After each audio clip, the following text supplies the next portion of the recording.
So guys, we just got back from Alabama where we flew down for February break, and we're back in New York. As you can see, snow on the ground and it's freezing out here, but it's a nice sunny day, so I figured I'd do a quick review video. Guys, I've been holding out to do a review on this product simply because it's something I wanted to field test for a few years before I actually kind of showed it. My wife got this for me a few years ago, and then we did not end up flying anywhere last year. And at this point, we've flown 2 times to the south and back with a layover in between. So I still got the tags on here from the last flight. And basically, this is just a Plano rod holder. And this is the original tag for here, and it's a molded plastic rod holder. It comes with some foam inside on the ends, and then it also has these pins on it. There's one on both ends here. So basically, if you want to fly somewhere like we do once in a while, you need something like this to be able to get your rods on the plane. We make sure we don't use rods any longer than 8 feet, and they have to be 2-piece rods because we do surf fishing and things like that. We just can't take bigger rods. I would take bigger rods, you know, 10, 12 footers if I could, but there's just no way of doing that. So we got to be as compact as we can. This thing worked out pretty well, and I'm going to go through everything and just explain everything to you guys and give my field test and review on this little product here. All right guys, so like I was saying, I still got my tags on here. My tag from Cleveland is still on there. I got a couple stickers I just kind of stuck on the sides of this thing just to kind of make it look cool, and I could recognize it as my own just in case somebody else has one at the airport. This is TSA approved. There was no issues really getting through TSA, and I actually took some video in the airport that I'll show you guys right now. All right, we just got to Cleveland Airport, and we're going to fly out. We're going to go down to Florida from here. So we're going to test this out, see how easy it is to get through TSA with it. Let's go.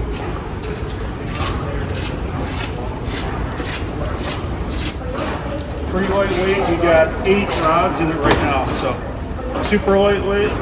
Feels good with the carry handle. So far so good.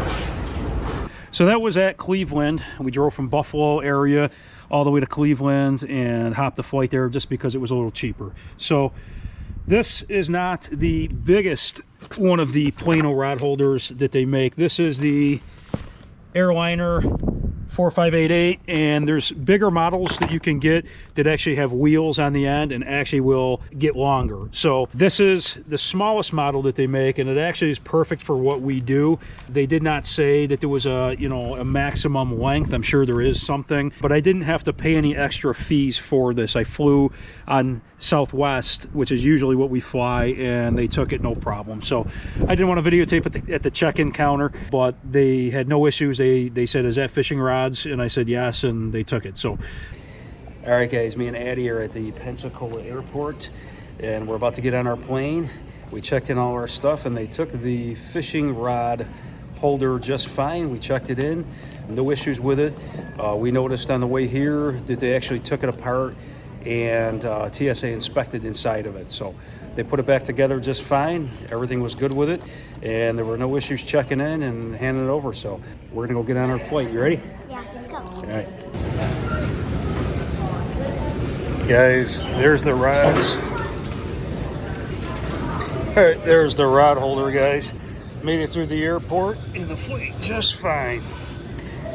Looks like it's in good shape. Let's get into the actual inside of the rod holder. Now, I have not opened this up since we got back from our trip. I wanted to do this live on video because I have the rods packaged a certain way, which I want to show you guys. So I'm almost kind of doing this in a backwards fashion for this review. I just wanted to kind of show you guys how I packaged the rods. It was just easier that way for me, I guess. But let's get this thing open and we'll show you what's inside. All right guys, so there's 2 pins, and these are almost kind of like trailer style pins that go into this. There's one on each end here. There's one towards the top here. This is a 3-piece system, and there's one down on the bottom here. So those 2 pins is how it comes apart. And I'm actually going to stand this thing up to get the other ends off. Hopefully TSA did not do anything to my rods when they inspected them. Let me come around here and make sure I'm getting this on video. All right, so that's the other pieces here, guys. Like I said, 1, 2, and then the final end piece here. Of course, my new sticker's all scratched up. You can see I put my Dauphin Island sticker in there. Maybe I can get the sun to go in here. There's some foam pieces in the bottom. It's probably only 2 inches thick.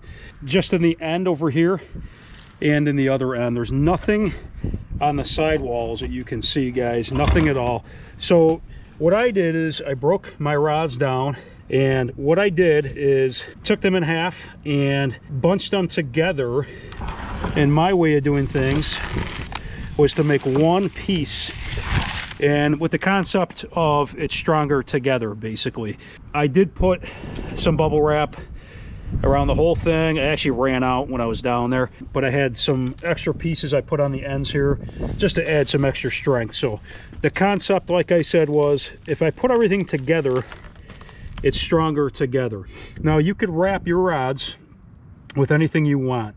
I've seen people in other videos use like a towel or a blanket or something along that line, and that's absolutely fine, whatever works for you. But I do recommend you put something around the sides of the rod, because there's nothing on the walls of this holder here. So I use zip ties. You could use rope, you could use tape, but I found that zip ties work the best. I actually zip tied it before I put it in, and then zip tied it again after. I just wanted it to be one strong piece. And what I will say is the rod tips, guys, some of the rods are facing this way and some are facing the other direction, just so the rod tips, I could set them back a little ways from the actual end, and I recommend that you do that. That's definitely something that you want to do. So let's get this thing broken down. I'm going to undo these zip ties and kind of show you how my rods fared inside the rod holder.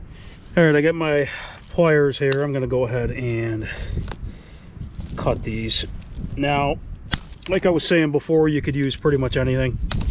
You know, the zip ties will have a little cost to them that you'll be spending every time if you decide to zip tie it, but to me it was worth it. Like I said, I added some tape also to it, so you could pretty much do whatever you wanted to do to get it to be one solid piece here. So take these off. Let me get this whole thing opened up, and I will get back to you in just a second. Some good thick packaging tape is what I used. Now these are all ocean rods, because that's where we went, was down to the ocean. The ocean rods tend to be bigger, so we fit 9 in here. I would say 8 is about what it would fit. 9 was kind of pushing it, but we had to get the rod home because I had to buy one more rod, of course, when we were in Alabama. Anyway, there it is, guys. So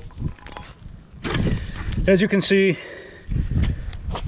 the rod tips I staggered a little bit, and they jumped around now, but some of the rod tips here, I wanted to make sure that they were before the actual tips of the ends. And when you go to put this in, put this end in first. So set it up and down like this, and actually set that entire rod piece, that one piece, down in here, and then you can go from there to adjust this the way it should go.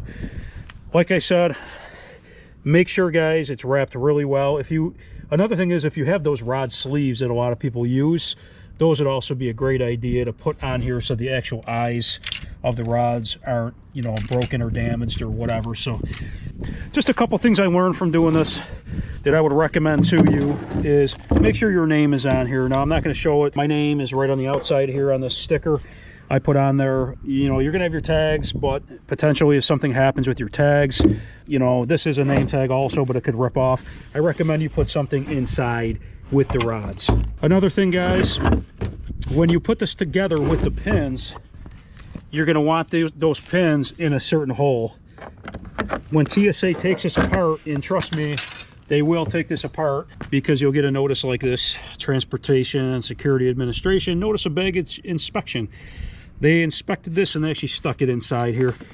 So you're going to end up probably getting inspected, more than likely. They just want to know what it is. They want to make sure that you're not transporting something that you shouldn't be. They don't know, they're not going to remember after they take this apart what pin that this, you know, what hole this pin was in. I highly recommend you put a piece of black tape or something over the holes that you're not using, so they know that, okay, it's not this one, it's actually this hole here when they put it back together, because again, it is 3 different pieces. So there you have it, guys, the Plano model 4588 rod holder. It is a nice thing to use and to have, and I would recommend it. Again, it is just molded plastic. You do have to add your own cushion and everything to it to make it usable, but it is definitely something nice to have and to use. So guys, let me know in the comments if you've used a rod holder like this, or if you have some other kind of rod holder that you've used. Let me know what your experiences have been. Guys, if you like this kind of video, like down below, and also subscribe to the channel if you haven't already. Thanks for watching, guys. We'll see you on the next one.